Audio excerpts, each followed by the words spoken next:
everybody, welcome back. Today we're going to talk about journey line, another tool. Okay, now, has anyone read this book? No. This is a book No. Who's called The Road Ahead. It's about Bill Gates. that? Bill Gates? Everybody knows who Bill Gates is. Bill Gates. Now, any idea why he sells his stories and why he writes book? To make more money? It doesn't need money. Inspire people. Tell you what, dramatic storytelling is a way people learn from and connect from one another. And you want to know more? There's another secret behind this. It is for the benefit of their constituents and not for the general public. Okay, now, winning business leaders, yes, they use storytelling as a powerful tool to connect people. You may have set the ideas of your organizations and you may want to share those ideas with the people. So what do, leaders? You must embody your TPOV in living stories. We have learned TPOV just now. So now, meaning that you make your ideas alive so that your people will understand your ideas, not just rationally but also emotionally. So what do? Weave those ideas into your personal stories. Yes, storytelling is a very, very good tool. Now, TG said leadership is autobiographical. Well, everybody is a leader here. You know what? You are who you are because of actually the ups and downs of your life experiences. Not from the book that you have read, not from the program that you have graduated from. So try to reflect back. What actually shaped you to become leaders?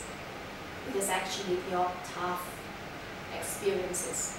I'm going to share with you my life inflection moments that have actually shaped me as a leader. Okay, this is a journey life framework. This is a graph. I've got two axes here. The bottom one is the time. You can go as far as you want. Some people, they go all the way from birth or early childhood. And then the vertical axis is your emotional energy, the positive and the negative emotional energy, with zero being neutral. Okay, now, I want to start here. Life is so good, it just got better every day for me. Until one day, I went to UK to do my master's. It was not a sudden decision for me to do this. But for my husband to go to Singapore 2 weeks before my departure, it was really not anticipated. I was like crying day and night, thinking that I cannot bring my husband to the UK because 2 weeks, I thought I will be going before him. But no, he received the letter 3 weeks before I was supposed to go to the UK, and then 2 weeks later, and then 1 week later, he went to Singapore, leaving me behind. So I was not prepared on that. So I was like, I don't know how to say this, but I was very depressed. But it made me into a very strong person. I went back at the end of October and I submitted my dissertation at the end of July. And then everybody was like, you submitted, not even in September, but yes, in August I went back. Then I applied for special leave. I joined my husband in Singapore. So life was very good here. Very, very good. It's not that I went for clubbing, but yes, I went out during almost every day to play bowling. Then I represented Brunei. Yes, very good. And then 5 years later, I went to Bangkok. There's nothing wrong with Bangkok. It's just that I felt I was so incompetent. I couldn't speak Thai, and then I'm not a very good driver.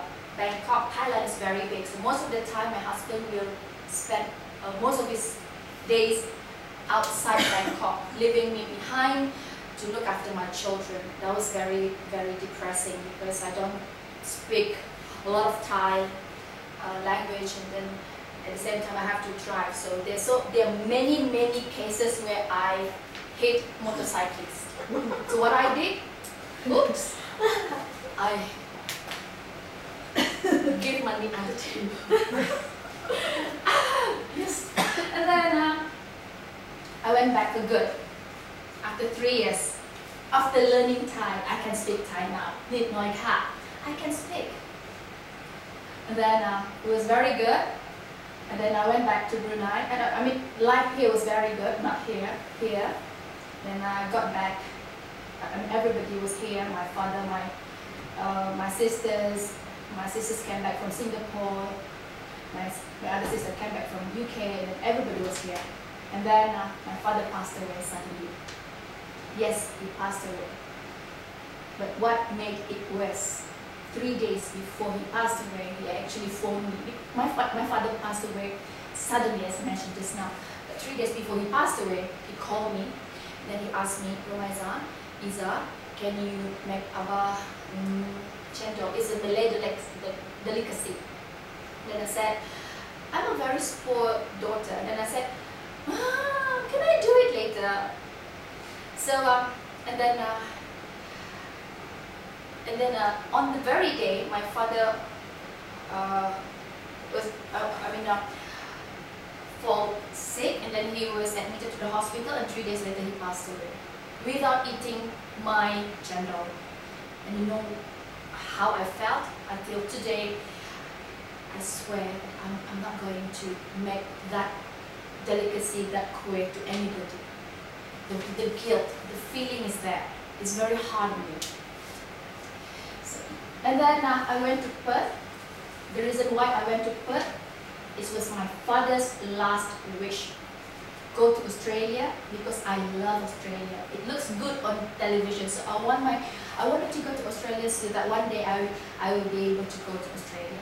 So I went to Perth. And then because of the nature of my study, I have to go back to Brunei frequently.